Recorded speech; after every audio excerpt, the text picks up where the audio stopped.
शुक्लाम्भरधरं विष्णुं सस्वर्णं चतुर्भुजं प्रसन्नवदनं ध्यायेत् सर्वविघ्नोपशान्तये आपदामपहर्तारं दातारं सर्वसम्पदां लोकाभिरामं श्रीरामं భూయో భూయో నమామ్యహం అని నా రామచంద్రమూర్తికి నమస్కారం చేసుకుని మన వాల్మీకి రామాయణంలో అరణ్యకాండలో ఉన్నాము.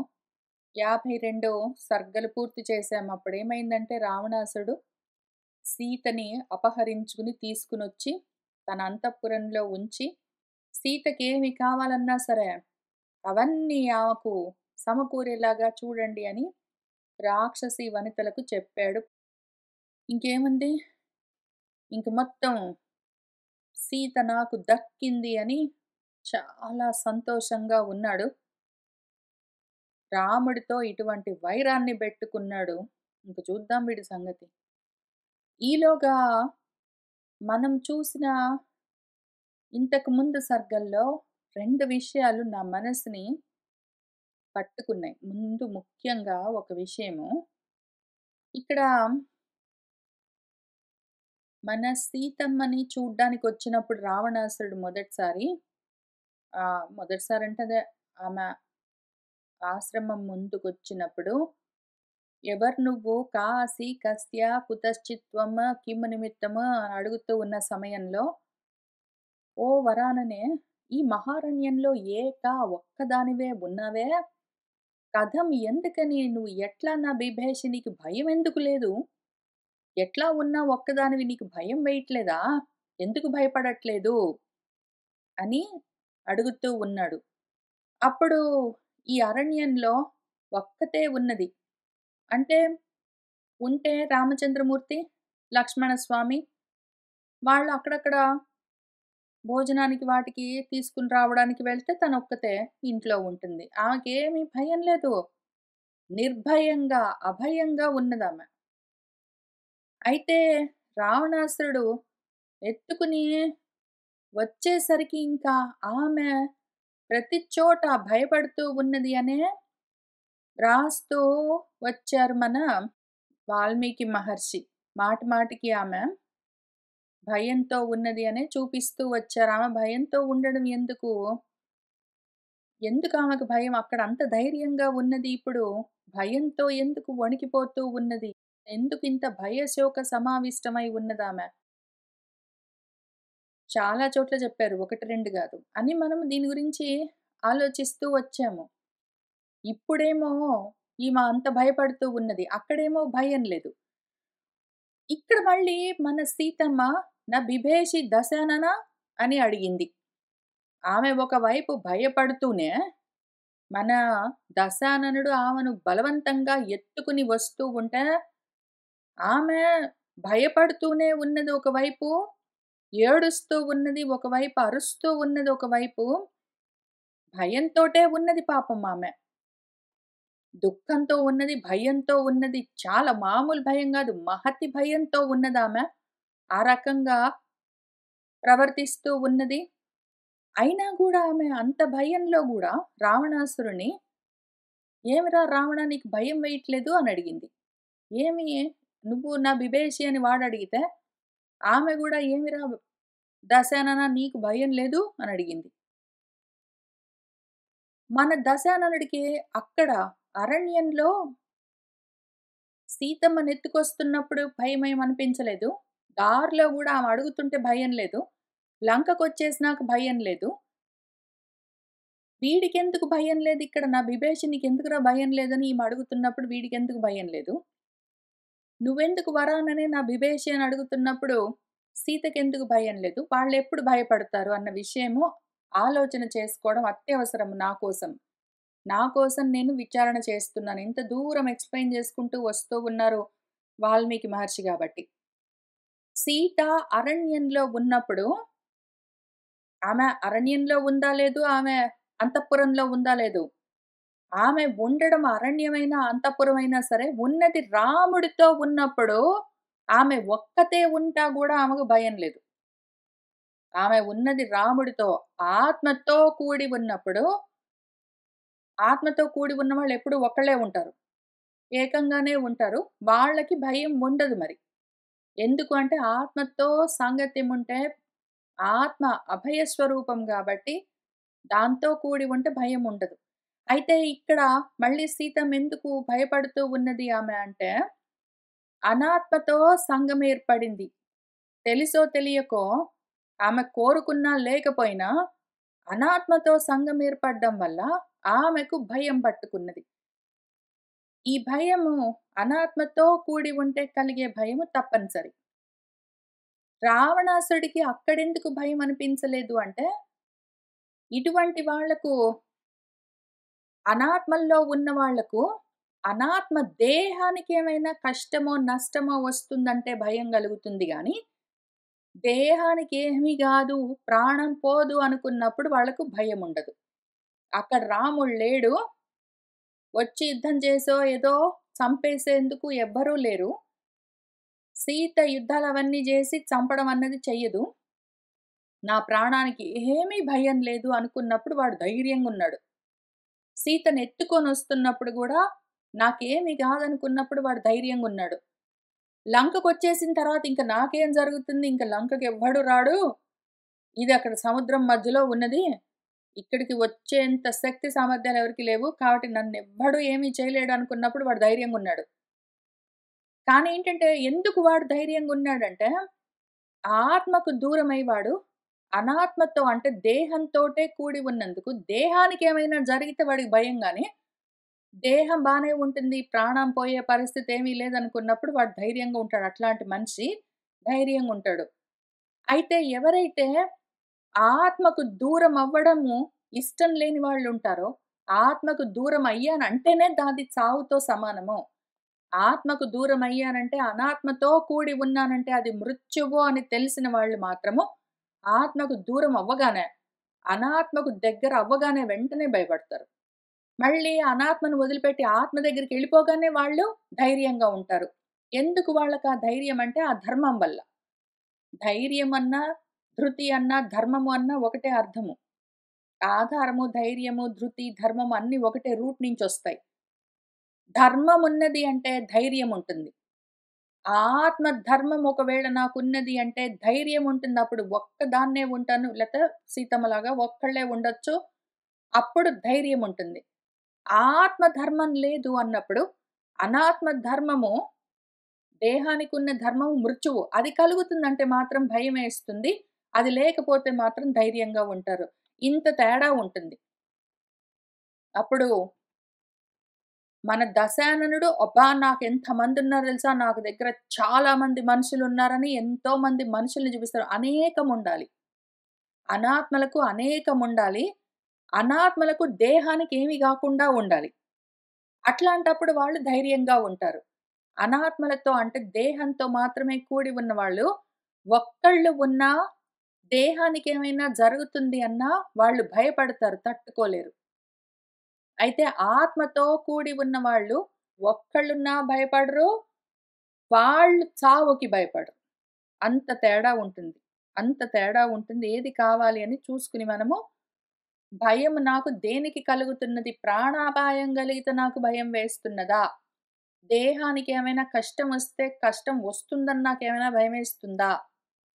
లేదా దేహానికి ఏమైనా జరిగితే మనకేమి సంబంధము? ప్రాణం ఉంటే ఏంటి? ఊడితే ఏంటి?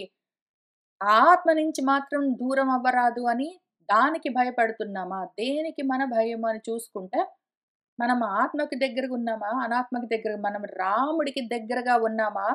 రావణానికి దగ్గరగా ఉన్నామా? అని ఈజీగా మన మనస్థితిని మనం ఐడెంటిఫై చేసుకోవడానికి అవకాశం ఇది. ఇంతకీ అది విషయము. మన సీతమ్మ వాడికి చాలా చెప్తూ వచ్చింది. దారిలో గూడా వాడెత్తుకొనొస్తూ ఉంటే దారిలో గూడా చాలా జెప్పింది. వాడు పెడచెవిని బెట్టాడు. వాడేం వినను గూడా వినలేదు. అప్పుడు మనము నవ్వుకుంటూ అనుకుంటూ వెళ్ళాము. వాడి 10 తలలకున్న 20 చెవులు చిల్లులు పడేదాకా ఇప్పటి నుంచి అప్పటిదాకా చెప్తూనే ఉంటుంది సీతమ్మ అని. దాని గురించి కూడా ఆలోచించాను. నేనప్పుడు ఆ మాట అంటూ నవ్వుతూ వెళ్ళిన తర్వాత గూడా మళ్ళీ దాని గురించి ఆలోచించాను. వాడికి ఉన్న 10 తలలకు ఉన్న 20 చెవులు సీతమ్మ చెప్పిన మాటల వల్ల చిల్లులు పడడం కాదు. వాడికి అవి ఆల్రెడీ చిల్లులు పడి ఉన్నాయి గాబట్టే ఆమె చెప్పిన మాటలు లోపలికి వెళ్ళలేదు. వాడి చెవులు ఓన్లీ చిల్లులలాగా, ఊరికే దొప్పెలలాగా, అలంకారప్రాయంగా ఊరికే అవయవాలున్నాయి గానీ, అవి యాక్చువల్‌గా జ్ఞానాన్ని పట్టుకునేందుకు పనికొచ్చేవి కావు గాబట్టి, 20 చెవులుంటే ఏం ఉపయోగమో, చెప్పిన మంచి మాట వినకపోతే? 10 తలలుండేం ఉపయోగమో, చెప్పే మంచి మాట బుద్ధికి ఎక్కకపోతే? అవన్నీ ఊరికే ఖాళీ బుర్రలవన్నీ ఖాళీ దొప్పెలవన్నీ అలంకారప్రాయంగా ఉన్న తలకాయలు, చెవులు, కాళ్ళు, చేతులు అవన్నీ ఊరికనే అటువంటి వ్యర్థమైన అవయవాలు. ఆమె చెప్పినందుకు వాడి చెవులు చిల్లులు పడ్డం గాదు. అవి చిల్లులు గాబట్టి ఆమె చెప్పినవి లోపలికి వెళ్ళలేదు. వాడు బాగుపడేందుకు అవకాశం లేకుండా ఉన్నాడు వాడు. ఇంతకది వాడేం జేశాడు ఒక 8 మంది రాక్షసులను జనస్థానానికి పంపిస్తూ ఉన్నాడు. మీరందరూ అక్కడికి వెళ్లి ఏం జేయాలంటే, మన రాముడు ఏమి చేస్తున్నాడో చూసి ఎప్పటికప్పుడు సమాచారం నాకు అందజేయండి. అవకాశం ఉంటే మాత్రం రాముడిని చంపేయండి అని జెప్పాడు. అది విషయం. అక్కడుంది మన బుద్ధి. అసలు అసలు 10 తలల్లో కొంచెం గూడా బుద్ధి ఎక్కడైనా ఉండుంటే 2 బ్రెయిన్ సెల్స్ ఉంటే వాడికేమర్థమయ్యేది? అక్కడే గూర్చుంటాడేంటి రాముడు? సీతను వీడెత్తుకొనొచ్చేస్తే, రాముడక్కడే ఉండి, "హా! సీత వెళ్ళావా? అయ్యో! ఎట్లా వెళ్ళిపోయావు? అయ్యో! నాకు కనిపించట్లేదే" అని బాధపడుతూ, ఇంకా అదే రోజు చేసే పనులన్నీ చేస్తూ, సంధ్యావందనాలు చేస్తూ, వంట చేసుకుంటూ, తింటూ, మళ్ళీ అయ్యో! సీత ఇంకా రాలేదే అని ఎదురు చూస్తూ, ఇంక అక్కడే ఆశ్రమంలో ఉంటాడేంటి? ఆయన ఎప్పుడో ఆశ్రమం వదిలిపెట్టి నీ కోసం ఇటు సైడ్ వస్తూనే ఉన్నాడు. నువ్వక్కడ 8 మందిని పంపించు, 8,000 మందిని పంపించు, మొత్తం నీ సైన్యం పంపించు. ఆయన అక్కడ ఉంటే గదా! First of all. ఆయన నీ కోసం ఆల్రెడీ వస్తున్నాడు. నీ తలకాయలు, వాటికున్న చెవులు మొత్తం అన్నీ తెంపుతాడిప్పుడు. నీకుండాలిరా నీకుండాలి కొంచెం తెలివితేటలు. ఆయన అక్కడే కూర్చున్నాడా నువ్వు ఆయన మీద గూఢచారుల్ని పంపించడానికి? ఆ! కొంచెమైనా తెలివితేటలుంటే మనం ఈ స్థితికొచ్చేవాళ్ళమే గాదు. సరే ఎనీవే తర్వాత ఏం జరిగిందో జూద్దాము. సందిశ్య రాక్షసాన్ ఘోరాన్ రావణః అష్టౌ మహాబలాన్ ఆత్మానం బుద్ధి వైక్లభ్యాత్ కృతకృత్యం అమన్యత. ఈ విధంగా మన రావణాసురుడు ఘోరాన్ అష్టౌ రాక్షసాన్ సందిశ్య మహాబలంతో ఉన్న భయంకరమైన ఘోరమైన 8 మంది రాక్షసులకు ఈ విధంగా ఆదేశం ఇచ్చి ఇంకా బుద్ధి వైక్లభ్యం వాడికి బుద్ధి సరిగ్గా పనిచేయట్లేదు కాబట్టి రాముడు అక్కడే ఉంటాడు. వీళ్ళు పోయి అక్కడ నిఘా వేస్తారు. అవకాశం ఉంటే రాముడిని చంపేస్తారు. ఇంకా అయిపోయింది. ఇంకేమీ లేదు. ఇక్కడ నేను సీతను పట్టుకొని వచ్చేసాను. కాబట్టి సీత నాకు దక్కింది. రాముడిని చంపేయమని వాళ్ళని పంపాను. ఇంకంతా మ్యాటర్ సెటిల్ అయింది. అనుకుని అజ్ఞానంతో ఆత్మానం తనను తాను కృతకృత్యం అమన్యత. ఇంక నేను చేయవలసిందంతా మ్యాటర్ సెట్ అయిపోయింది అనుకున్నాడు. సహ చింతయానః వైదేహీం కామబాణ సమర్పితః ప్రవివేశ గృహం రమ్యం సీతాం ద్రష్టుం అభిత్వరన్. ఇంకంతే మనం చేయగలిగిందేముంది?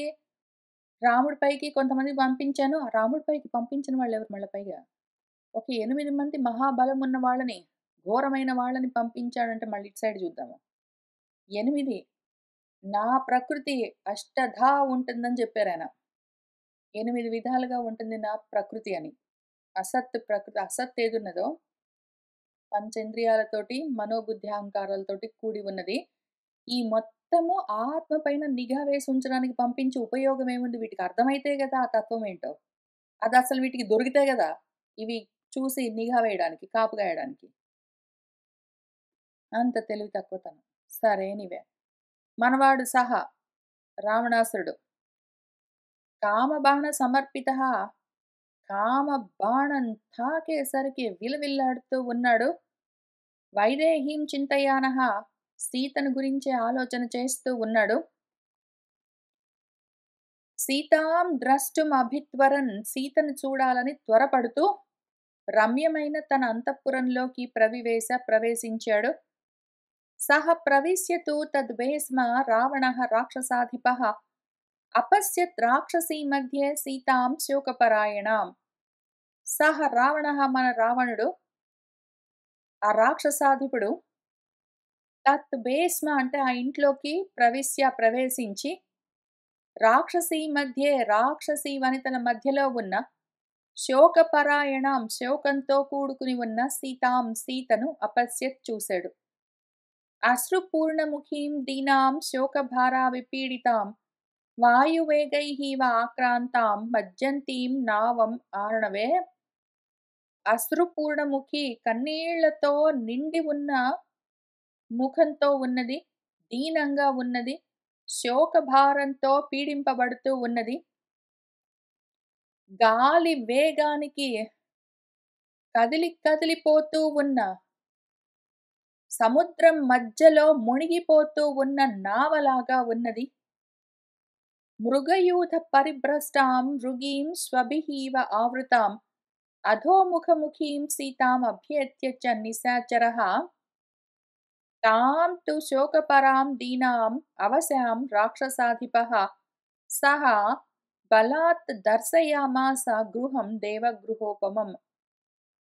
మృగయూథ పరిభ్రష్టాం, ఒక లేళ్ల మందలో నుంచి తప్పిపోయి ఉన్న ఒక మృగి, ఒక లేడీ జింక, శ్వభిః ఆవృతాం, కుక్కలతో చుట్టుముట్టబడితే ఎట్లా ఉంటుందో, తను మిగిలిన లేళ్లతో కలిసి వెళ్తూ ఉంటే అనుకోకుండా విడిపోయింది ఆ గుంపు నుంచి. ఈ ఒక్క జింక, దాని చుట్టూ కుక్కలు పీక్కుని తినడం కోసం చుట్టుముట్టి ఉంటే అది ఎంతగా విలవిల్లాడుతుంటుందో అట్లా ఉన్నది సీత. అధోముఖముఖి, ముఖం కిందికి వేలాడేసుకునున్నది. అటువంటి సీతను అభ్యేత్య, ఆమె దగ్గరికి వచ్చి మన నిశాచరుడు, తాం ఆమెను, శోకపరాం శోకపరాయణురాలు, దీనురాలు, అవశంగా ఉన్నది, ఆమె స్వవశంలో లేదు, అటువంటి ఆమెను బలవంతంగా తీసుకుని వెళ్ళి మన రాక్షసాధిపుడు రావణుడు దేవగృహోపమం గృహం, దేవతల గృహంలాగా ఉన్న వాడి సొంత ఇంటిని బలవంతంగా, ఆమెకి ఇష్టం ఉన్నా లేకపోయినా తీసుకుని వెళ్ళి దర్శయామాస చూపిస్తూ ఉన్నాడు. ఆమెను ప్రలోభ పెట్టడం కోసం ప్రయత్నం చేస్తున్నాడు. ఎందుకంటే ఇప్పుడే అడవిలో నుంచి వచ్చింది కాబట్టి ఇక్కడ మిలమిలా మెరుస్తూ ఉన్న వస్తువులు, ఆసనాలు, కుర్చీలు అవన్నీ చూస్తే ఆమె చాలా ఉత్సాహపడుతుంది, ప్రలోభ పడుతుందని వాడు ఆశపడి ఆమెకు అవన్నీ చూపిస్తున్నాడు. తన ఐశ్వర్యాన్నంతా చూపిస్తూ ఉన్నాడు. హర్మ్య ప్రాసాద సంబాధం స్త్రీ సహస్ర నిషేవితం నానా పక్షిగణైః జుష్టం నానారత్న సమన్వితం. ఆకాశ హర్మ్యాలతో, పెద్ద పెద్ద భవంతులతో కిటకిటలాడుతూ ఉన్నది వాడి ఊరంతా, పైగా వాడి అంతఃపురమంతా.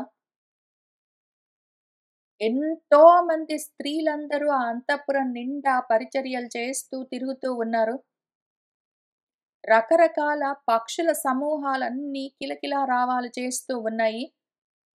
ఎన్నో రత్నాలతో అందంగా అలంకరించబడి ఎంతో ఐశ్వర్యంతో కనిపిస్తూ ఉన్నది వాడి అంతఃపురంలోని ఇళ్ళు వాటన్నింటితో. దాంతకైః తాపనీయైః చ స్ఫాటికైః రాజతైః అపి వజ్రవైడూర్య చిత్రైః చ స్తంభైః దృష్టి మనోహరైః. దాంతములంటే దంతాలతో తయారు చేసిన, తాపనీయాలంటే పుటం పెట్టిన బంగారంతో తయారు చేసిన, స్ఫాటికం అంటే స్ఫటికంతో తయారు చేసిన, రాజతైహి వెండితో తయారు చేసిన, వజ్రాలు వైడూర్యాలతో అందంగా పొదగబడి ఉన్న స్తంభాలన్నీ దృష్టికి మనోహరంగా ఉన్నాయి. దృష్టిని, మనస్సుని హరిస్తున్నాయి. చూస్తూ ఉన్న చూపులను, తెలుస్తూ ఉన్న మనసును అవి హరిస్తూ ఉన్నాయి. అంతటి అందమైన స్తంభాలతో ఉన్నాయి ఆ ఆకాశ హర్మ్యాలు. దివ్య దుందుభి నిర్హ్లాదం తప్త కాంచన తోరణం సోపానం కాంచనం చిత్రం ఆరురోహ తయా సహా. ఇంకా పెద్ద పెద్ద ఆకాశ హర్మ్యాలు, పెద్ద పెద్ద భవంతులు, వాడి ఇళ్ళు, వాటికి అందమైన మెట్లతో సోపానాలతో అలంకరించబడి ఉన్నాయి అవన్నీ. అవన్నీ ఎట్లా ఉన్నాయంటే కాంచనమయమైన చిత్రమైన అందమైన సోపానాలు, మెట్లున్నాయి. దివ్యమైన దుందుబులతో అంతా మారుమ్రోగుతూ ఉంటే, బంగారపు ద్వార తోరణాలతో అందంగా ఉన్న అక్కడికి వాడు తయా సహా, ఆమెతో సహా ఆరురోహ ఎక్కుతూ ఉన్నాడు. పైకి తీసుకుని వెళ్తూ ఉన్నాడు. పైనుంచి మొత్తం ఊరంతా వాడి అంతఃపురమంతా చూపిద్దామని మెట్లన్నీ ఎక్కిస్తూ పైకి తీసుకుని వెళ్తూ ఉన్నాడు.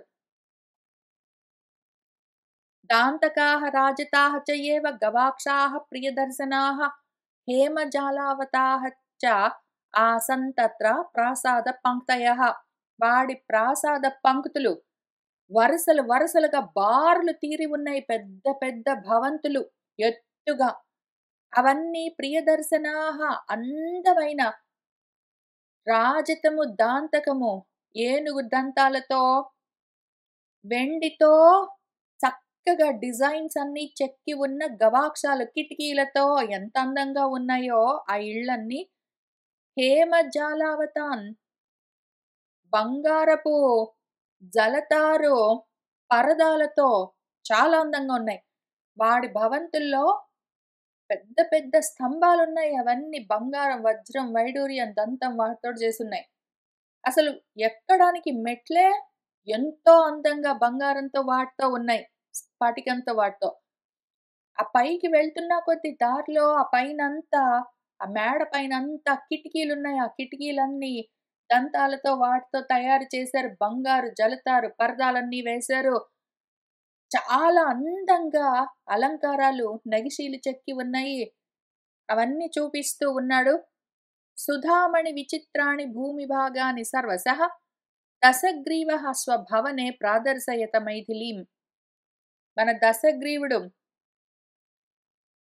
తన భూమి భాగాలన్నింటిని అన్ని వైపుల నుంచి అదిగో అది చూసావా, ఇదిగో ఇది చూసావా అని చూపిస్తున్నాడు మన మైథిలికి.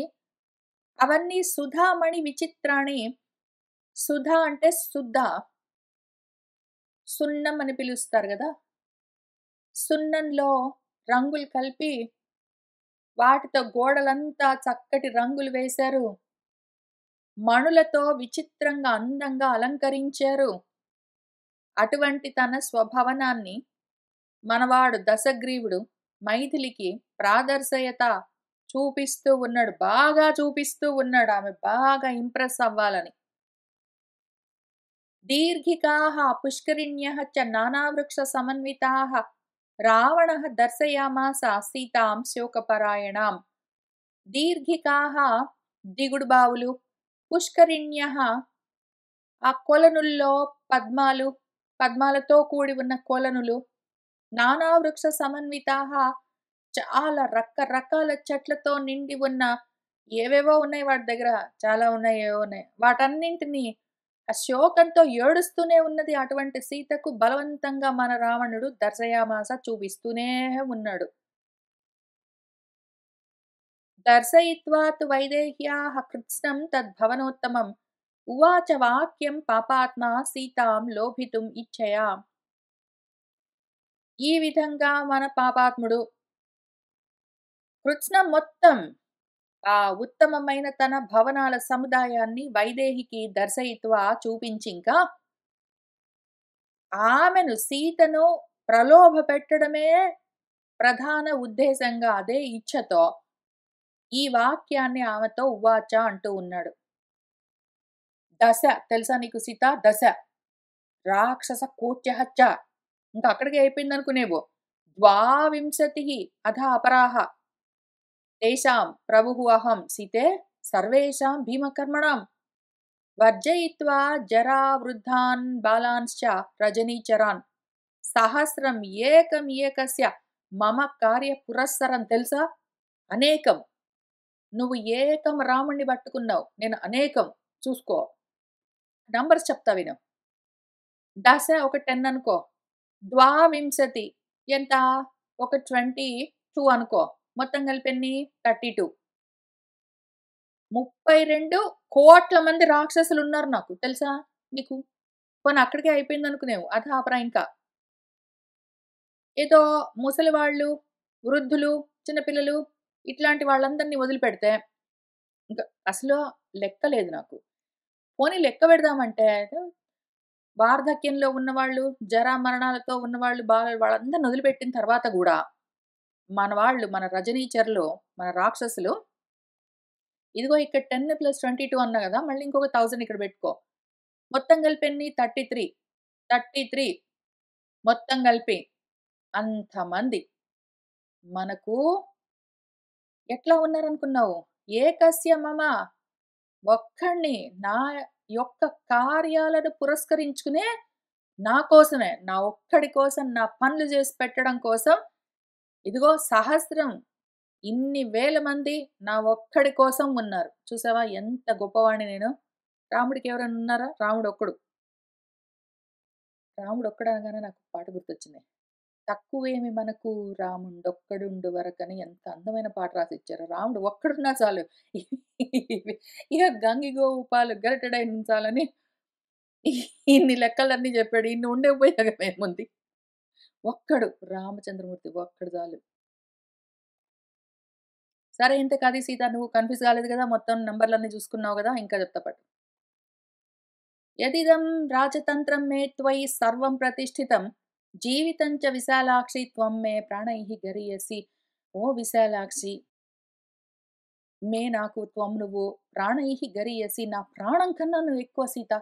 నా ప్రాణాల కన్నా నువ్వే నాకెక్కువ. ఈ రాజతంత్రము, ఈ రాజ్యం అంతా ఏమేమి ఉన్నదో నాకసలు నా రాజ్యం అనుకుంటున్నావేమో. నా జీవితం గూడా ఓ సీత సర్వం మొత్తం త్వయి ప్రతిష్ఠితం నీకిచ్చేస్తున్నా పట్టు. నాకున్న రాజ్యాలు, భోగాలు అవి ఇవనే కాదు. నా ప్రాణం, నా జీవితం గూడా నీకు రాసిచ్చేస్తున్నాను సీత. అసలు నా ప్రాణాలకు మించి నువ్వు నాకు. బహూనాం స్త్రీ సహస్రాణం మమ యహాసౌ పరిగ్రహః తాసాం త్వం ఈశ్వర సీతే మమ భార్యా భవ ప్రియే. ఎంతమందున్నారంటే ఆడవాళ్ళు మొత్తం ఎవరెవరు నా చేత పరిగ్రహింపబడ్డారో తాసాం వాళ్ళందరికీ గూడా నువ్వు ఈశ్వర. నువ్వు వాళ్ళందరిపైన ఆధిపత్యం చెయ్యొచ్చు సీత. నువ్వు ఓ ప్రియా మమ భార్యాభవ నాకు భార్యవవు సీత. సాధు కిం తే అన్యయా బుద్ధ్యా రోచయస్వ వచో మమ కామాభితప్తస్య మమ ప్రసాదం కర్తుమర్హసి.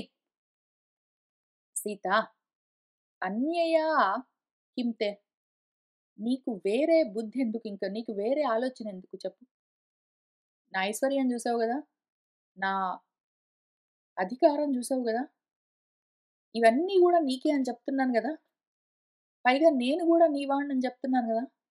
ఇంక నువ్వు వేరే ఆలోచనలను ఎందుకు పెట్టుకోవడం? అందుకని సాధు చక్కగా ఓ సీత మమ వచః రోచయస్వ నేను చెప్పే మాటలను విను, వాటిపైన ఇంట్రెస్ట్ చూపించు, ఇష్టపడు. కామాభితప్తుణ్ణి నేను. కాముడు నన్ను చాలా తప్పింపజేస్తున్నాడు. మమ అటువంటి నా పైన నువ్వు ప్రసాదం కర్తుమర్హసి నా మీద దయ చూపించు సీత. పరిక్షిప్తా సముద్రేణ లంకా ఇయం శతయోజన నయ్యం దర్శయితుం శక్యా స ఇంద్రైః అపి సురాసురైః తెలుసా సీత. నా లంక ఎట్లాంటిదో అంటే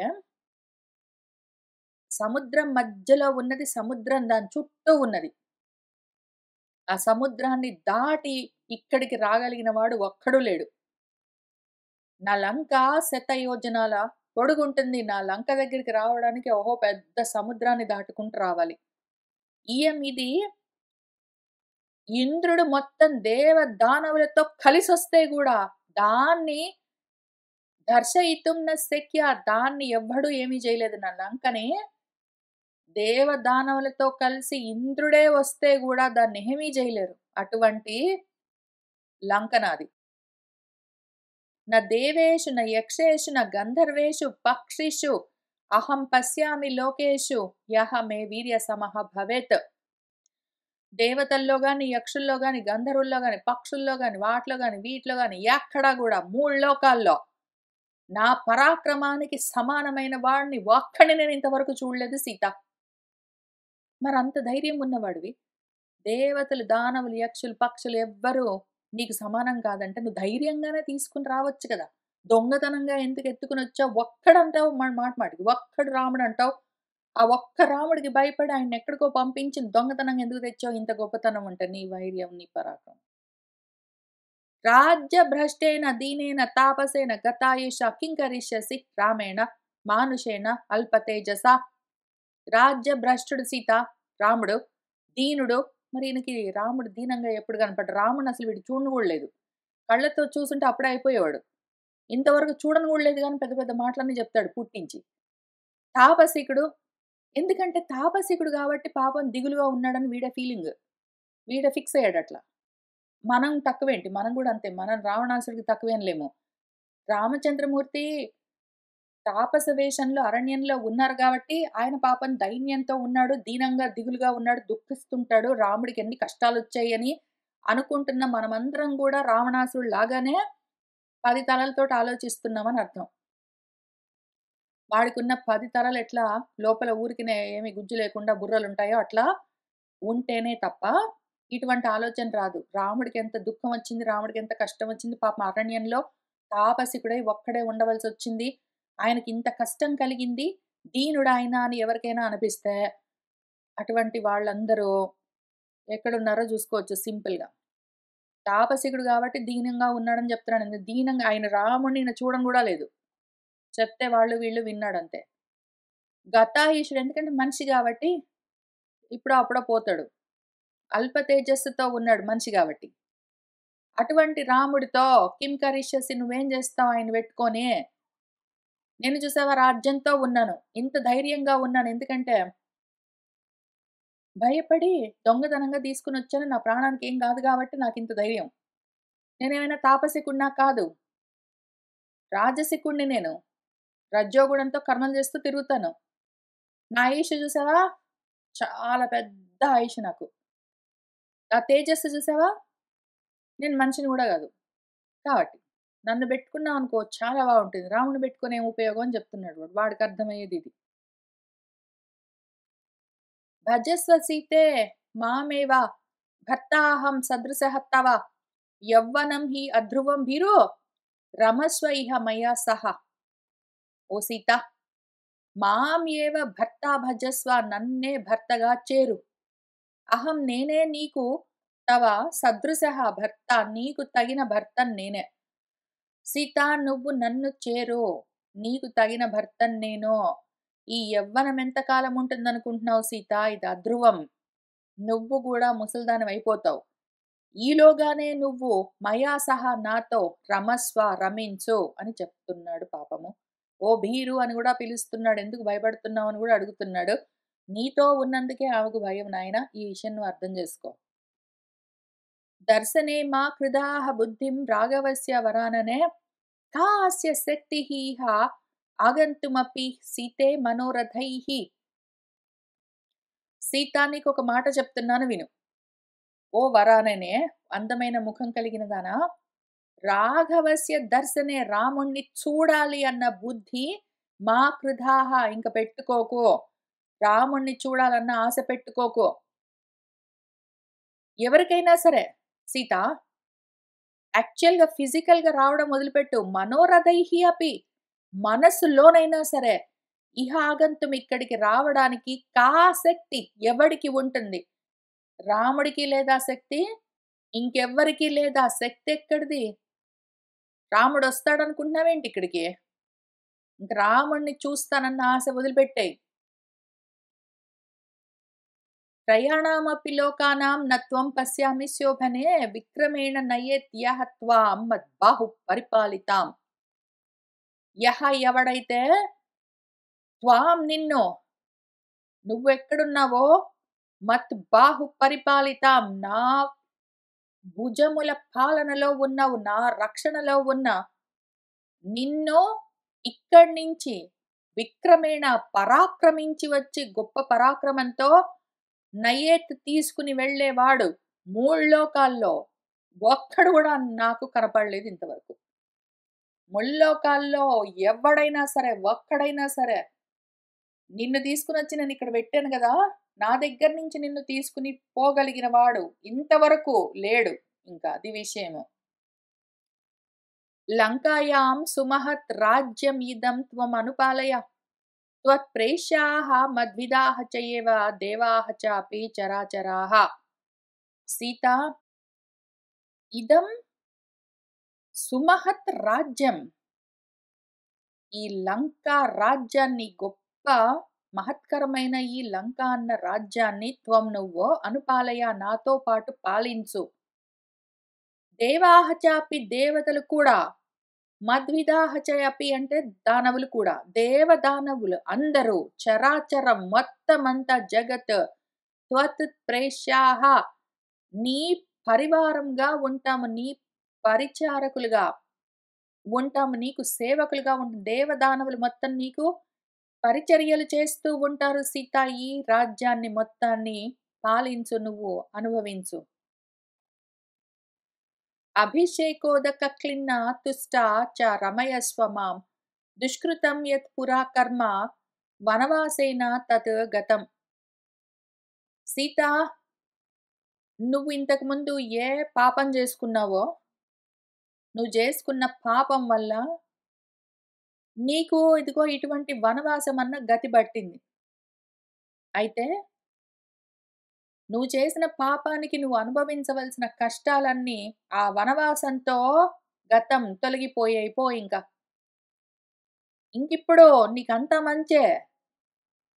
ఈ రాజ్యానికి పట్టపురాణిగా అభిషేకం చేసుకుని, ఆ విధంగా అభిషేక జలాలతో తడిసి నువ్వు సంతోషంగా ఉండి మాం రమయస్వ, నన్ను ఆనందింపచెయ్యి.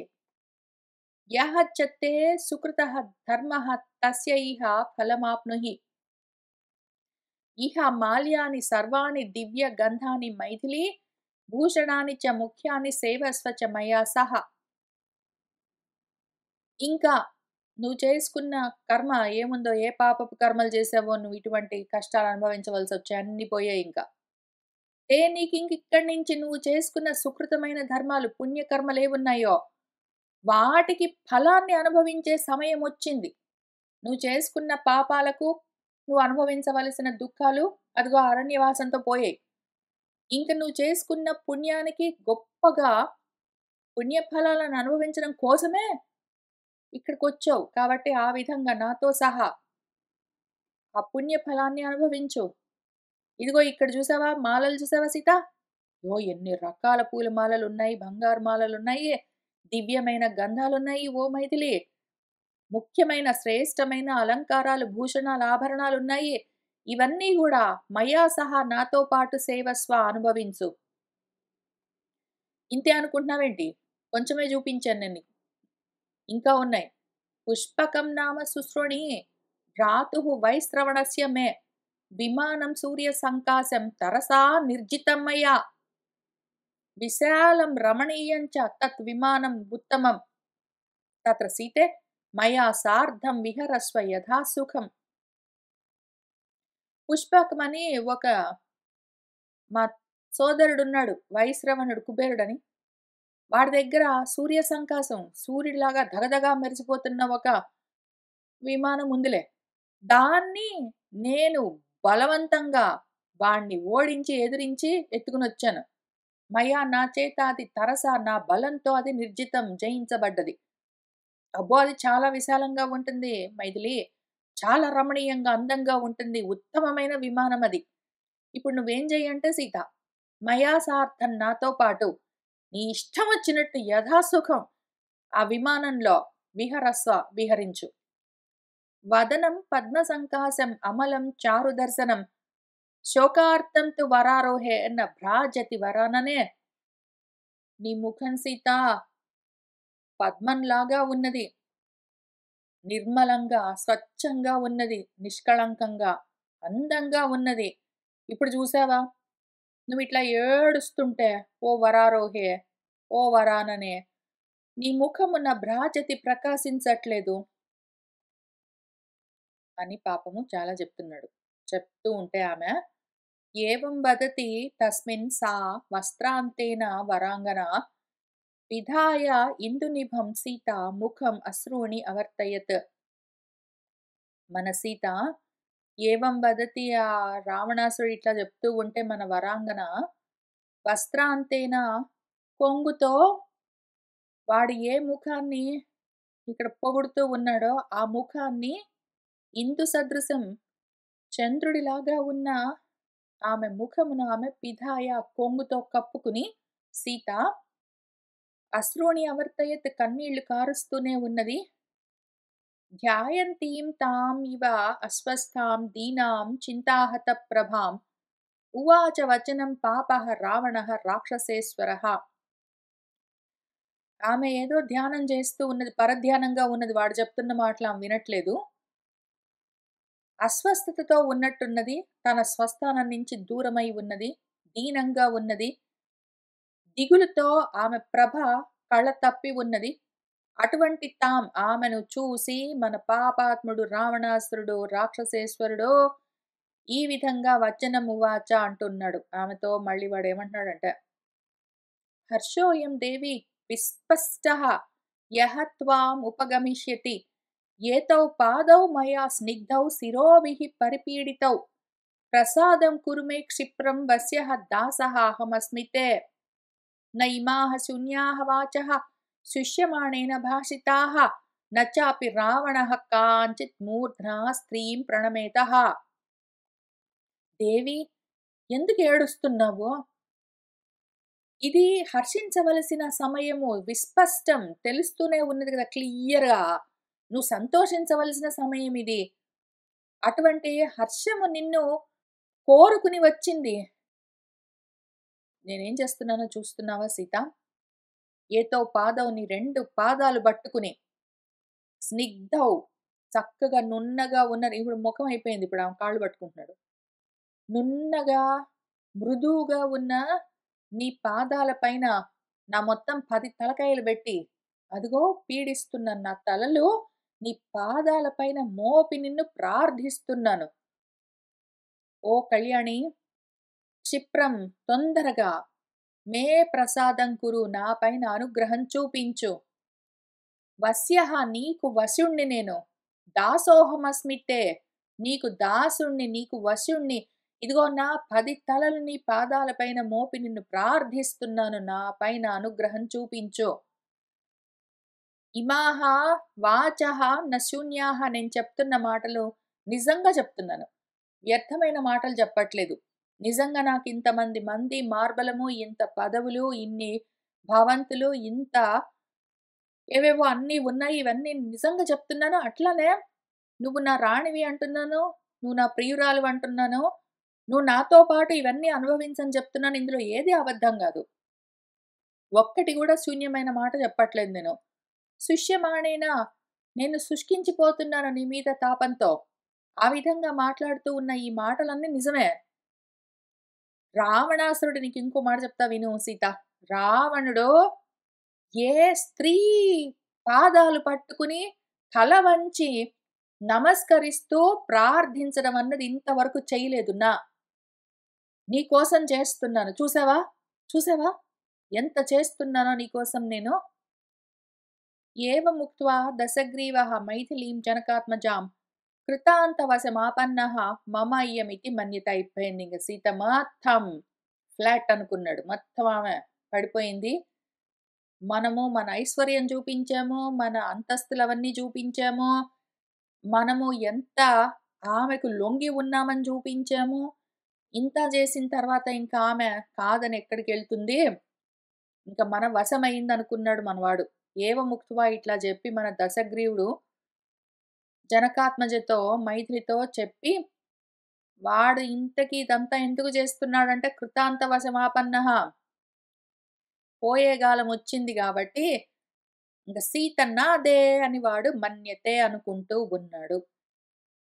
ఇంకప్పుడేం జరిగిందంటే సా తథా ఉక్తా తు వైదేహి నిర్భయ శోకకర్షిత తృణం అంతరతః కృత్వా రావణం ప్రత్యభాషత. సా వైదేహి, మన సీత తథా ఉక్తా వాడిట్లా చెప్తే మొత్తం విని నిర్భయంగా ఆమెకు శోకము, భయము, దుఃఖం లేవా అంటే అన్నీ ఉన్నాయి. కానీ వీడంటే భయం లేదు. వీడికి చిక్కుకున్నాను, ఆత్మకు దూరమయ్యానని మాత్రమే ఉన్నదామెకి దుఃఖము.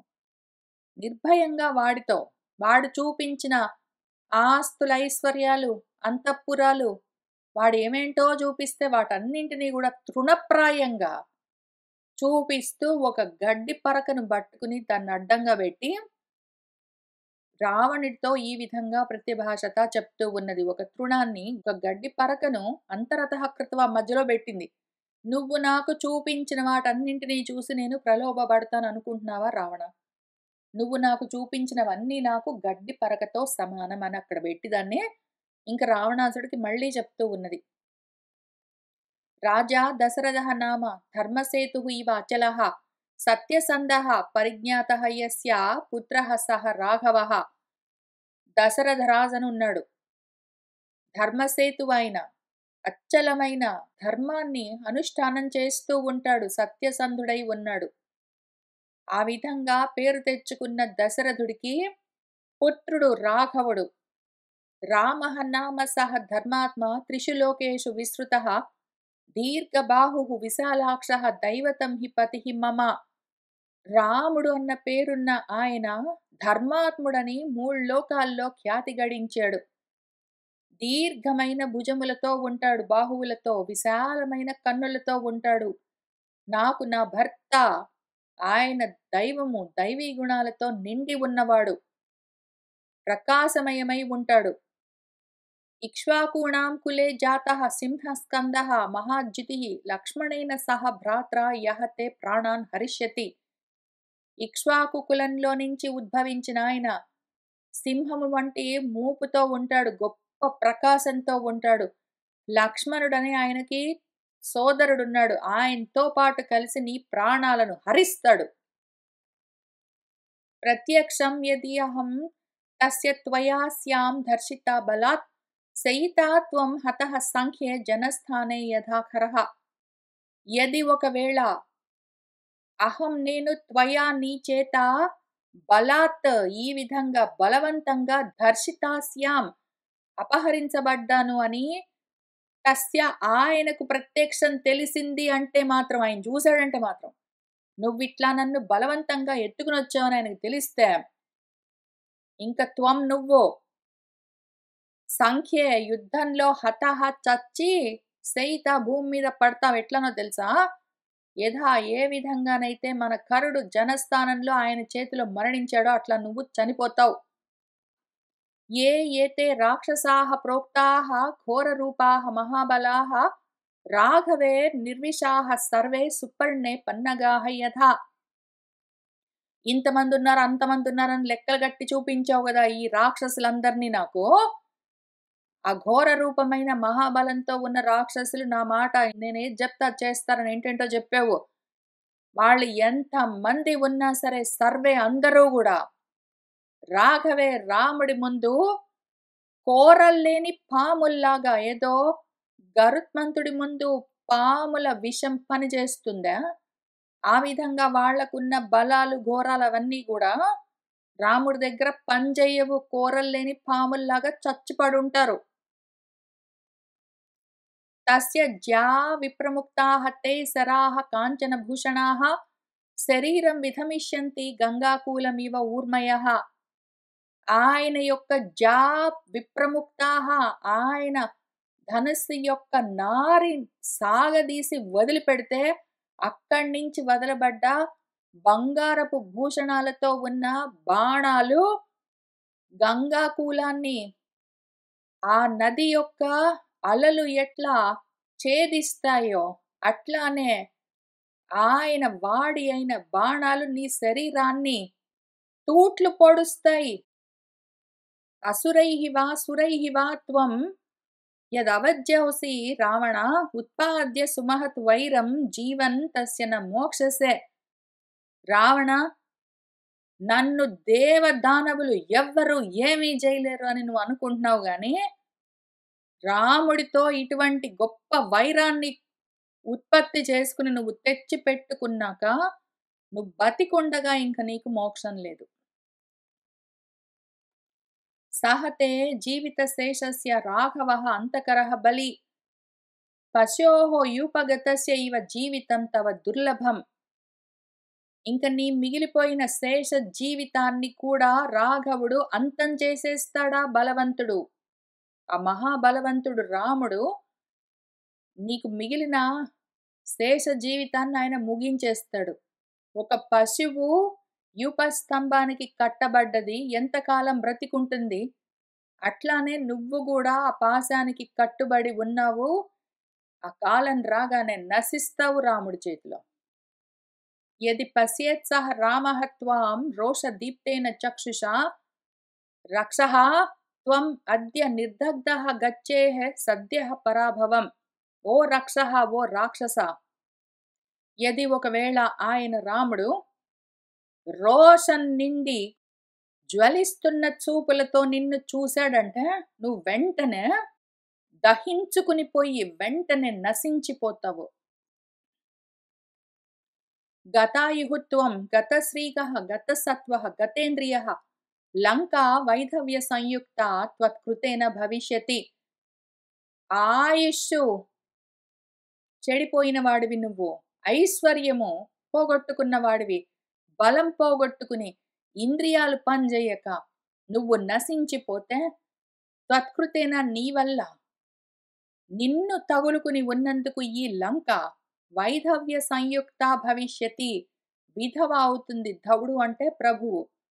నువ్వు మరణిస్తే లంకకు రాజు లేకుండా, అది ధవుడు లేకుండా పోతుంది. నువ్వు లంకను చూపిస్తున్నావా? నీ ఆయుష్యే ఉండదు అక్కడ ముందు.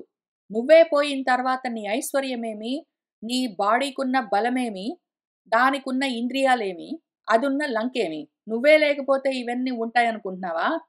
ఏవి ఒక్కటి ఉండవు రావణ. నతే పాపం ఇదం కర్మ సుఖోదర్కం భవిష్యతి యా అహం నీతా వినాభావం పతిపార్శ్వాత్ త్వయా వనే.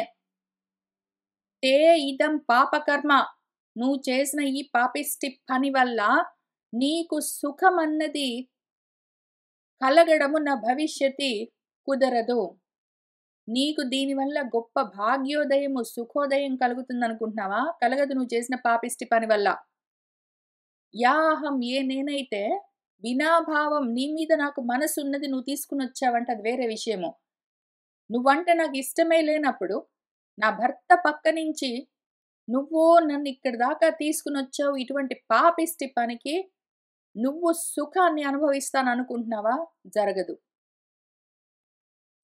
సహ హి దైవత సంయుక్త మమ భర్త మహాద్యుతి నిర్భయ వీర్యం ఆశ్రిత్య శూన్యే వసతి దండకే. పూర్తిగా దైవీ గుణాలతో నిండి ఉన్నవాడు నా భర్త, గొప్ప ప్రకాశంతో కూడి ఉన్నవాడు, నిర్భయంగా ఒక్కడే తన పరాక్రమాన్ని ఆశ్రయించి శూన్యమైన దండకారణ్యంలో నివసిస్తూ ఉన్నాడు.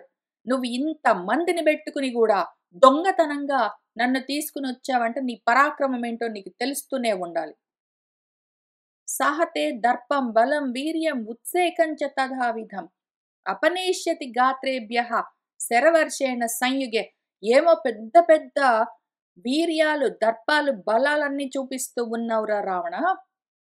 నీ దర్పము, నీ బలము, నీ వీర్యము, నీ ఉత్సేకము, నీ గర్వము తథావిధం ఇట్లా ఉన్న వీటన్నింటినీ కూడా నీ గాత్రేభ్య, నీ అవయవాల్లో నుంచి ఆయన అపనేష్యతి తొలగిస్తాడు.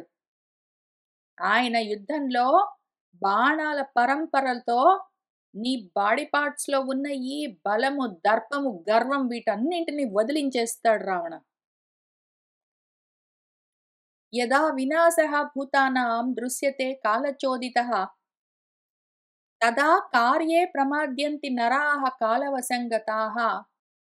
ఎప్పుడైతే కాలం వల్ల ప్రచోదనం చెందిన ప్రాణులు వినాశాన్ని చూస్తాయో, కాలం వస్తే ప్రాణులు నశించిపోతాయో, అట్లానే అదే సమయంలో తదా అప్పుడు మనుషులు కాలవశం గతులై, కాలానికి కట్టుబడి ఉన్న మనుషులు ఇటువంటి కార్యాలను చేయడానికి ప్రమాదంతో ముందుకొస్తూ ఉంటారు. పోయే కాలం వచ్చినప్పుడే ఇటువంటి జారిపోయే కర్మలను, ప్రమాదంతో కూడి ఉన్న కర్మలను చేస్తూ ఉంటారు. రావణ మాం ప్రదృశ్య సహతే కాలః ప్రాప్తోయం రాక్షసాధమా ఆత్మనః రాక్షసానాంచ వధాయ అంతఃపురస్య చ. నువ్వు చూపించిన నీ అంతఃపురము, నువ్వు ఓహో లెక్కలు చెప్పిన నీ రాక్షసులు, అసలు నువ్వు కూడా మొత్తము అన్ని నశించిపోవడం కోసమే ఓ రాక్షసాధమా, ఇదిగో అయం కాలః ప్రాప్తః, నీకి కాలం వచ్చింది, అందుకనే నువ్వు నన్నిట్లా దుర్మార్గంగా హింసిస్తున్నావు. నువ్వు నన్ను హింసించడం ఎందుకంటే నువ్వు చెప్పిన నీ రాక్షసులకు, నువ్వు చూపించిన నీ అంతఃపురాలు, నీ ఐశ్వర్యాలు వాటన్నింటికి పొయ్యేగాలం వచ్చింది కాబట్టే నువ్వు ఇటువంటి పని చేసావు రాక్షస. న శక్యా యజ్ఞమధ్యస్థా వేది సృగ్భాండ మండిత ద్విజాతి మంత్రపూతా చ చండాలేన అవమర్దితుం. ఆ యజ్ఞ మధ్యంలో ఉన్న ఆ వేదిక, యజ్ఞ వేదిక సృక్కులతో భాండాలతో అలంకరించబడి ఉన్న యజ్ఞ వేదిక ద్విజాతుల యొక్క మంత్రాలతో పునీతమవుతూ ఉన్న యజ్ఞ వేదిక చండాలుడి చేత, చండాలుడు దాన్ని చెడగొట్టడానికి అవకాశం లేకుండా ఉంటుంది. నశక్య, చండాలుడి చేతిలో అది అవమర్దితం, వాడు కాళ్లతో తొక్కి దాన్ని ధ్వంసం చేయడానికి వీలు లేకుండా ఉంటుంది. చండాలుడు అంటే చండము ప్రచండము అని చెప్తారు, అంటే చాలా తీవ్రంగా ఉన్నది అని అర్థం, చాలా తీవ్రంగా ఉండడం. వాడు చండ కోపంతో ఉన్నాడు అంటే బాగా తీవ్రమైన కోపంతో ఉన్నాడని అర్థం. సూర్యుడు చండ ప్రచండంగా ప్రకాశిస్తున్నాడు అంటే తీవ్రమైన కిరణాలతో ప్రకాశిస్తున్నాడు, తీవ్రం అని అర్థం. చండం అంటే తీవ్రత అని అర్థం. తీవ్రమైన స్వభావం కలిగిన వాళ్ళు అక్కడ ఎవరో కూర్చుని యజ్ఞం చేసుకుంటూ ఉంటే వెళ్ళి అనవసరంగా దాన్ని పాడు చేశాడనుకో, చేస్తే ఆ పాడు చేసిన యజ్ఞ వేదికకు ఏమైనా నష్టం ఉంటుందా? నష్టం వీడికే ఉంటుంది అని ఆమె, నువ్వు నన్ను ఎత్తుకుని వస్తే కూడా నష్టం నాకు లేదు, చూడ్డానికి అనవసరంగా నీ చేత పీడింపబడుతూ ఉన్నట్టుగా కనిపిస్తూ ఉన్నాను గాని, ఏదో ఒక యజ్ఞ వేదికని ఎవడైనా చండాలుడు అంటే తీవ్రమైన స్వభావం ఉన్నవాడు వెళ్ళి ఆ చుట్టూ ఉన్న వాటిని చెల్లాచెదురు చేసి దాన్ని తొక్కి అవన్నీ పాడు చేస్తూ ఉంటే అది అయ్యో పాడైపోయిందే వేదిక అని కనిపిస్తుంది గాని, పాడైపోయింది వేదిక కాదు. వేదిక ఎప్పుడూ బానే ఉంటుంది. పైన ఒకవేళ దాని చుట్టూ ఉన్న వస్తువులు చూడ్డానికి దాని ఆకారం చెడిపోయినట్టు అనిపిస్తే కూడా ఆ వేదికకి ఎట్లా నష్టం లేదో, నష్టం మొత్తం ఆ చండాలుడికే ఎట్లా ఉంటుందో, ఆ పాపమంతా పాపిష్టి వాడికి ఎట్లా చుట్టుకుంటుందో, అట్లానే నువ్వు నన్ను ఎత్తుకుని వచ్చినందుకు, నీ చేతుల్లో ఉన్నందుకు నేను ఇట్లా బాధపడుతున్నట్టు కనిపిస్తున్నా కూడా, దర్శించబడ్డట్టు కనిపించినా కూడా నాకు ప్రధానంగా నష్టం లేదు, నశించిపోయేది నువ్వే అని చూపిస్తున్నదామె. తథా అహం ధర్మనిత్యస్య ధర్మపత్ని పతివ్రత త్వయా స్పృష్టుం న శక్యాస్మి రాక్షసాధమా పాపినా. అదే విధంగా నేను నిత్యము ధర్మంలో ఉన్నదాన్ని, ధర్మపత్నిని, పతివ్రతను, అటువంటి నేను ఓ రాక్షసాధమా పాపిష్టివాడివైన నీ చేత తాకను కూడా తాకబడను, స్పృశించడం కూడా కుదరదు. కావాలంటే తీవ్రమైన స్వభావం ఉన్నవాడు బాహ్యంగా కనిపిస్తున్న యజ్ఞవేదికను ఒకవేళ నశింపచేసినట్టు కనిపించొచ్చు గాని, అసలు ఆ యజ్ఞవేదికకు నాశం లేనట్టు ఈ దేహాన్ని నువ్వు గట్టిగా నీ చంకలో ఇరికించుకుని ఎత్తుకుని రావచ్చు కానీ నన్ను, ఈ దేహాన్ని కాదు, నన్ను నువ్వు తాకలేవు పాపాత్ముడా. క్రీడంతి రాజహంసేన పద్మషండేషు నిత్యదా హంసీ సా తృణషండస్తం కథం పశ్యేతం మద్గుకం. రాజహంసతో ఆడుకుంటూ ఉన్న పద్మషండేషు, పద్మాలతో నిండి ఉన్న కొలనులో నిత్యము రాజహంసతో ఆడుకుంటూ ఉన్న ఒక హంసి, సా ఆ హంస తృణషండస్తం మద్గుకం, ఏదో నీళ్ల పక్కన పెరుగుతూ ఉన్న రెల్లు గడ్డిలో ఉన్న ఏదో ఒక పక్షిని కోరుకుంటుందా? పద్మాల కొలనులో రాజహంసతో విహరిస్తున్న ఒక హంస నీటి పక్కన పెరిగిన రెల్లు దుబ్బులో ఉన్న ఏదో ఒక పక్షిని కోరుకుంటుందా? అని ఆమె చెప్పింది. సీతాయాः వచనం శ్రుత్వా రావణः శత్రురావణः రాక్షసీః చ తతః క్రుద్ధः ఇదం వచనమబ్రవీత్. శత్రువులను కూడా ఏడిపించుకుని తినే మన రావణాసురుడు ఈ మాటలన్నీ, సీతమ్మ చెప్పిన మాటలన్నీ విని మహా కోపం పొందాడు. తతః ఇంక వాడు క్రుద్ధః మహాకోపంతో ఉన్నవాడై ఆ రాక్షసీ వనితలతో ఇదం వచనమబ్రవీత్ ఈ విధంగా అంటూ ఉన్నాడు. శీఘ్రం ఏవ హి రాక్షస్యః వికృతాః ఘోరదర్శనాః దర్పమస్యాః వినేష్యధ్వం మాంసశోణిత భోజనాః. ఓ రాక్షస్యః, ఓ రాక్షసీ వనితలారా, వికృతంగా ఉన్న మీరు, ఘోరమైన దర్శనాలతో ఉన్న మీరు, మాంసాన్ని రక్తాన్ని భోజనంగా పుచ్చుకునే మీరేం చెయ్యండి అంటే, శీఘ్రం ఏవ వెంటనే ఈమె యొక్క దర్పాన్ని వినేష్యధ్వం తొలగించాలి. మీరేదో విధంగా ఈమెలో ఉన్న ఈ దర్పాన్ని లేకుండా చెయ్యండి.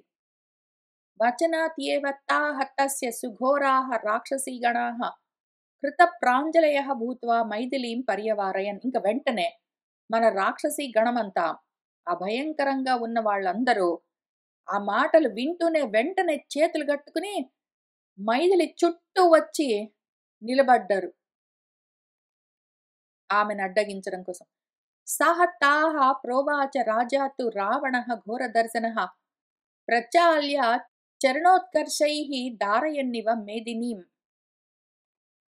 మనవాడు ఎట్లోకట్లా ఆమె గర్వాన్ని మీరు అణచండి అని చెప్పేసరికి వాళ్ళు చేతులు కట్టుకుని ఆయన చెప్పిన మాట విన్నారు. వెంటనే ఆమె చుట్టూ మూగారు. ఇంకా అక్కడికి ఆగలేదు మన రావణాసురుడు. భయంకరంగా ఉన్నాడిప్పుడు చూడ్డానికి ఆ రాజు. తాహా వాళ్ళతో ఈ విధంగా ప్రోవాచ చెప్పి చరణోత్కర్షై, ఇంక కాళ్ళు ఎట్లా బలంగా మోపుతూ నడుస్తున్నాడంటే మేదిని భూమిని ప్రచార్య వణికిస్తూ, భూమి అదురుతున్నది వాడు నడుస్తుంటే, అంత కోపంతో ఉన్నాడు వాడు. భూమిని దారయన్నివా, ఏదో చీలుస్తున్నట్టుగా ఉన్నాయి వాడి అడుగులు. ఇంకేమంటున్నాడంటే అశోకవనికా మధ్యే మైథిలి నీయతాం ఇయం తత్ర ఇయం రక్ష్యతాం గూఢం యుష్మాభిః పరివారిత. ఈ మైథిలిని తీసుకుని వెళ్ళండి ఇక్కడి నుంచి, అశోకవనంలో మధ్యలో ఉంచండి. అక్కడ ఎవరికీ తెలియకుండా రహస్యంగా మీరందరూ ఆమెను చుట్టుముట్టి రక్షిస్తూ ఉండండి. తత్ర ఏనాం తర్జనైః ఘోరైః పునః సాంత్వైః మైథిలీం ఆనయధ్వం వశం సర్వాః వన్యాం గజవధూమివ. ఏదో ఒక ఆడ ఏనుగును వశంలోకి తెచ్చుకోవాలనుకున్నప్పుడు ఎటువంటి యుక్తులన్నీ ఉపయోగిస్తారో అటువంటి వాటన్నింటినీ వాడండి మీరు. ఒక మాట వినని ఏనుగుని ఎట్లా లొంగ తీసుకుంటారో, ఎటువంటి ఉపాయాలతో ఏనుగుని వశంలోకి తెస్తారో అటువంటివన్నీ వాడుతూ తత్ర ఏనాం అక్కడ అశోకవనంలో ఈమెను ఘోరైః తర్జనైః భయంకరంగా వేళ్ళవన్నీ చూపిస్తూ, కళ్ళన్నీ చూపిస్తూ, బెదిరిస్తూ, అరుస్తూ, అట్లానే మళ్ళీ సాంత్వైః సాంత్వ వచనాలతో కూడా నయానో భయానో ఏదో ఒకటి చేయండి. నయానో భయానో ఆమెను ఏదో విధంగా మొత్తం అందరు కలిసి నా వశంలోకి తీసుకుని రండి. ఇతి ప్రతిసమాదిష్టాః రాక్షస్యః రావణేన తాః అశోకవనికాం జగ్ముః మైథిలీం పరిగృహ్యతు. ఈ విధంగా మన రాక్షసీ వనితలు రావణాసుడి చేత ఆజ్ఞాపించబడ్డ వాళ్ళై మైథిలిని తీసుకుని అశోకవనికకు బయలుదేరారు. అశోకవనం ఎట్లా ఉన్నది అంటే సర్వకాల ఫలైః వృక్షైః నానా పుష్ప ఫలైః వృతాం సర్వకాల మదైః చాపి ద్విజైః సముపసేవితాం. అన్ని కాలాల్లో పండే పళ్ళతో ఉన్న చెట్లు, పూలతో ఉన్న చెట్లు, వాటితో నిండి ఉన్నది. అన్ని కాలాల్లో ఏ కాలంలో ఏ ఏ పూలు పండ్లు పూస్తే కాస్తే వాటన్నిటినీ భుజించి మత్తెక్కి ఉన్న పక్షులన్నీ చక్కగా కూస్తూ ఉన్నది ఆ అశోకవనము. సాతు శోకపరితాంగి మైథిలి జనకాత్మజ రాక్షసీ వశమాపన్న వ్యాఘ్రీణాం హరిణీయథ. సాతు మన సీతమ్మేమో శోకంలోనే ఉన్నది. పూర్తిగా విపరీతంగా ఆమెను నిండి ఉన్నది శోకము. మన మైథిలి మన జనకాత్మజ రాక్షసీ వశమాపన్న, రాక్షసుల వశమై ఉన్నదిప్పుడు. ఎట్లా అంటే అహరిణి, ఆ జింక, ఆ లేడిపిల్ల వ్యాఘ్రీణాం యథా పులుల చేతిలో చిక్కిన జింకలాగా ఉన్నదిప్పుడు సీతమ్మ. ఇంతకుముందు కుక్కల మధ్యలో ఉన్న జింకలాగా ఉన్నదిప్పుడు పులుల చేత చిక్కిన జింకలాగా ఉన్నది. శోకేన మహతా గ్రస్తా మైథిలీ జనకాత్మజ న శర్మ లభతే భీరుః పాశబద్ధ మృగీ యదా. మన మైథిలి మన జనకాత్మజ గొప్ప శోకంతో గ్రసించబడి ఉన్నది, భయపడుతూ ఉన్నది. పాశానికి బంధించబడి ఉన్న మృగంలాగా, జింకలాగా శర్మన లభతే శాంతి లేకుండా ఉన్నది. న విందతే తత్ర తు శర్మ మైథిలి విరూపనేత్రాభిః అతీవ తర్జితా పతిం స్మరంతి దయితం చ దేవతం విచేతనా అభూత్ భయశోక పీడిత. తత్ర అక్కడ అశోకవనంలో మన మైథిలి సీత శర్మన విందతే శాంతి లేకుండా ఉన్నది, సుఖం లేకుండా ఉన్నది, దుఃఖంతో ఉన్నది. విరూపనేత్రాభిః విరూపంగా ఉన్న, భయంకరంగా ఉన్న కళ్ళతో మన రాక్షసీ స్త్రీలు అతీవ ఎక్కువగా ఆమెను తర్జిస్తూ ఉంటే, తర్జన భర్జనలతో ఆమెను బెదిరిస్తూ భయపెడుతూ ఉంటే, తనకు దయితుడు, తనకు ప్రియుడైన, తనకు దేవత వంటి తన పతిని స్మరిస్తూ భయంతో శోకంతో పీడింపబడుతూ మన సీత విచేతన అభూత్ చేష్టలుడిగి, వాళ్ళు తీసుకుని వెళ్తే వెళ్ళింది, వాళ్ళు కూర్చోబెడితే ఎక్కడో దగ్గర కూర్చుంది. ఆమె చైతన్యం లేనట్టు కనిపిస్తూ ఉన్నది, భయపడుతూ బాధపడుతూ ఉన్నది, సుఖం లేకుండా ఉన్నది. వాళ్ళేమో వికృతమైన కన్నులతో ఆమెను బాగా భయపెడుతూ ఉన్నారు. ఇది వాల్మీకి రామాయణే ఆదికావ్య అరణ్యకాండే చతుష్పంచాశ సర్గ సంపూర్ణం. ఇంకా తర్వాత ఏమైతుందంటే రామచంద్రమూర్తి ఇక్కడ వీడి కోసం వీడు ఒక 8 మందినో ఎంతో ఎంతో మందిని పంపిస్తే వాళ్ళందరూ వచ్చి ఏంటో ఈయన గురించి కనుక్కుంటూ ఉంటే ఈయనేంటో బావిలోంచి నీళ్లు తోడుకునొచ్చి స్నానం చేసి ఏంటో పూజలు చేసుకుంటూ కూర్చుంటాడేంటి. ఆల్రెడీ మన రామచంద్రమూర్తి అయితే బయలుదేరడానికి ఆయనకి ఇంకా ఇక్కడ జరుగుతున్నవి పూర్తిగా తెలీదు. ఆయన ఇంకా సీత అపహరించబడ్డదని తెలుసుకోలేదు. ఆయన వెనక్కి తిరిగి రావాలింకా. ఇంకా తర్వాత ఆ చుట్టుపక్కలంతా చూసుకుని, సీతమ్మ అపహరించబడ్డదని తెలుసుకుని, ఇంక బయలుదేరి ఆయన వస్తూనే ఉంటారు. అదంతా మనం వచ్చే వారం కలిసి కూర్చొని చదువుకుంటూ ముందుకు వెళ్దాము. ఇవాల్టికి ఇక్కడికి ఆపుతున్నాను. సర్వం శ్రీ సీతారామచంద్ర ప్రభు పాదారవిందార్పణమస్తు. మంగళం కోసలేంద్రాయ మహనీయగుణాత్మనే చక్రవర్తి తనుజాయ సార్వభౌమాయ వేద వేదాంత వైద్యాయ మహిష్యావమూర్తయ పుంసాం మోహన రూపాయ పుణ్య స్వభావం.